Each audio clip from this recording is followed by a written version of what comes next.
Good afternoon, everybody. My name is Andy Sandelin, and I'm with Read the Bible, Change Your Life.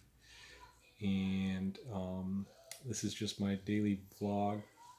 Today, Friday, September 27th, 2019. This is my daily vlog, and I just want to encourage you to read the Bible and let it change your life.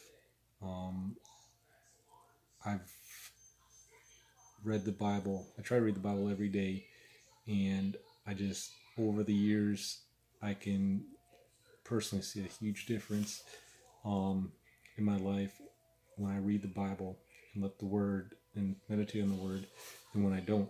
And so I believe it is my calling to encourage everyone to read the Bible. I grew up in the church, in the Assembly of God Church in Minnesota.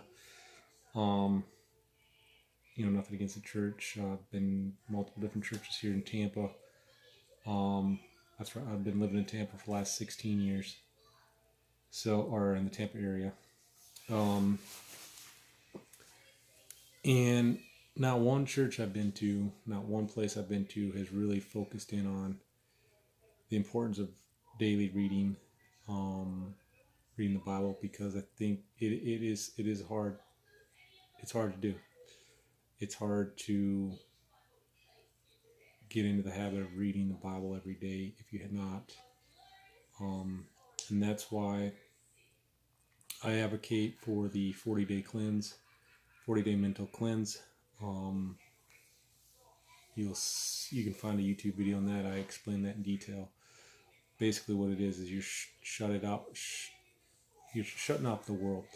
I encourage you to unplug your TV for 40 days. No TV, no radio, minimal social media apps, and just spend your time focusing on the Bible, praying. Focus on reading the Bible and praying. Simple plan. If you've never read the New Testament, 7 chapters a day, 40 days, you can knock out the entire New Testament. I personally, that's just my opinion, personal opinion, I personally recommend reading through the New Testament multiple times over and over again, and then going back and obviously studying, because you can go verse by verse of the whole Bible, and there's just endless knowledge, endless amounts of golden nuggets, as people call them, that are in there. But if you've never read the New Testament front to back, I do highly recommend it, only because when you are studying that verse or that chapter and other parts of the Bible, it all ties together. So and then it makes even more sense, and you can get more and more depth out of it. You'll find more depth out of it, because you'll be like, oh, that's, from the other port, that is like connecting dots. Like, oh, okay, I see. So, and again, that's just my opinion. Of course, you don't have to do that. You can just read, a verse. You can read a chapter and just meditate that on for the entire day, and you'll get probably just as much out of it. I'm not a pastor, I'm not a theologian. I'm just somebody trying to get everyone to read the Bible. That's my goal, my goal in life. Just because I know the positive aspects of it. I believe you have a creator. You've been created. You have a purpose, and to find that purpose, to do the will of God, I do believe you need to be connected with Him on a daily basis, wired into His Word. He gave us a Bible, to live by, a guide, But if we're not reading it, if we're not spending time in prayer, we're just not going to be very sensitive to that. And so that's my spill. Try to get a little bit every day.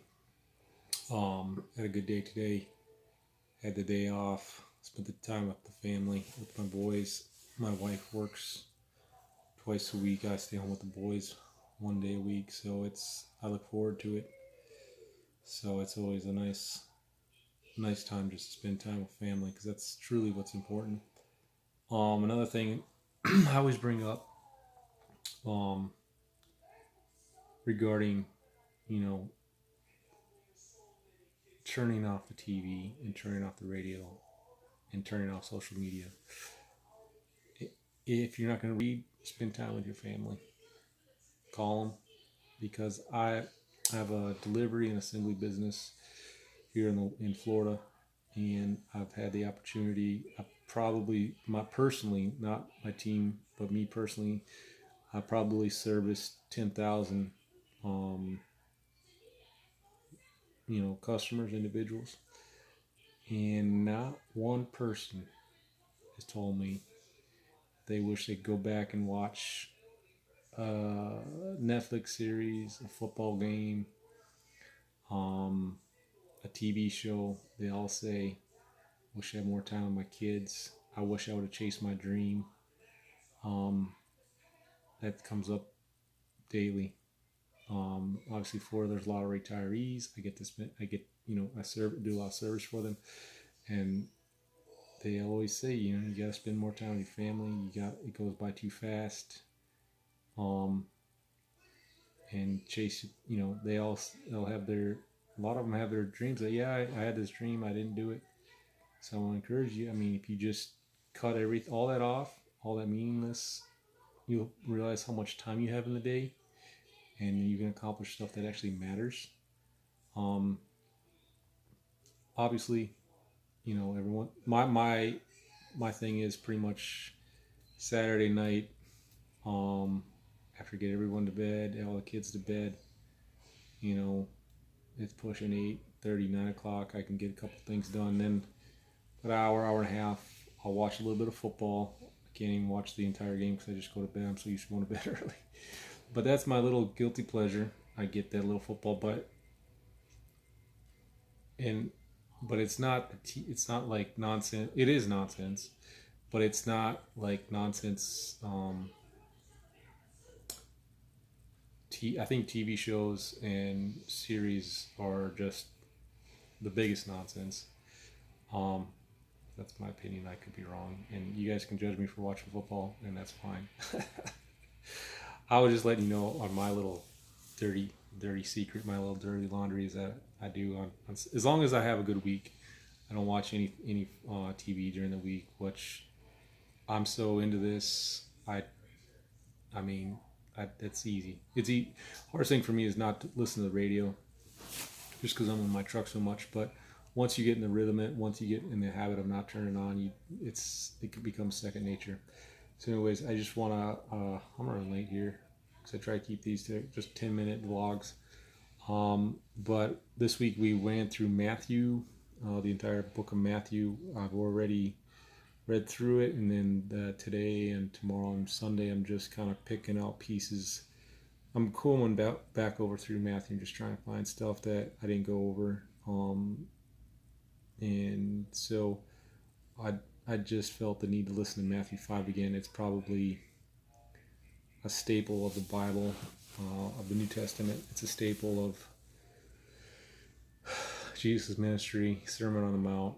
You could study that one chapter for the rest of your life, and you'd have enough in there to last you the rest of your life. So there's just some things that stuck out to me. Most of the time when people read the Bible, there's always something that's going to stick out to me and apply to me, because or when you read it, it's going to apply to you because it's God talking. It's the Word of God. It's the living Word of God. So when you read it, it's going to speak to you. Certain verses will speak to you differently because it's living. It's alive. Sharper than any two double-edged sword. So it will penetrate you. Different verses because it's speaking to you in your life, in the moment, in the day. So this is always a kind of good one for me. Matthew 5:27. I'm just going to read this real quick. You have heard that it is said, you shall not commit adultery, but you should. I tell everyone who looks at a woman lustfully has already committed adultery with her in his heart. If your right eye causes you to stumble, gouge it out, throw it away. It is better for you to lose one part of your body than the whole body to be thrown into hell. If your right hand causes you to stumble, cut it off, throw it away. It is better for you to lose one part of your body than for your whole body to go into hell. Um, I don't think Jesus is, again, it's always I just want to preference, it's my personal opinion. I don't believe I'm speaking for God or Jesus. But I don't think if I were to look at a woman lustfully, I should gouge my eyes out. I don't think I should. I just, you know, if that's something I do, I just need to ask for forgiveness and ask the Holy Spirit to give me the power not to look at a woman lustfully. But he's given you very stern warning. If you look at a woman for lust, what that can turn into. And then it's like the first, in committing adultery, it's like the first step in committing adultery to get to the final step. So if you don't take that first step and look at a woman lustfully, or have a woman look at a man lustfully, well, he didn't say that, then you won't commit adultery. If you don't take that first step, it's going to be really hard to get from one step to 100. Hundreds being, the final act. So and for me in my personal life, because I obviously have clients, and I've had certain female clients, text me after my service, and I delete text, because if I don't, this is my rule as a man, as a married man, if I never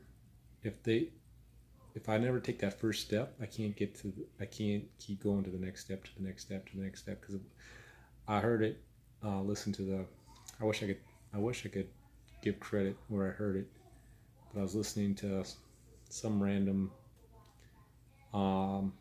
preacher on the radio, as I listened to randomly, and he was saying how the person in his congregation couldn't believe he had cheated on his wife. And so the pastor was like, okay, well, what happened? He's like, well, a year ago, the lady started working with me in the office, and then we went to lunch, and then lunch meant we ended up texting, and then dinner, and then this and that. Over a year, you get to the point, and then they ended up on a business meeting out of town, and you know what happens.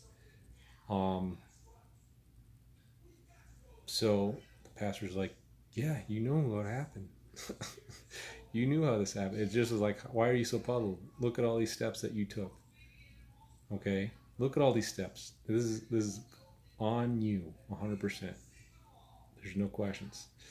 So I always kind of took that for myself, and I talk to a lot of married men, as many as I can, and just tell them that story.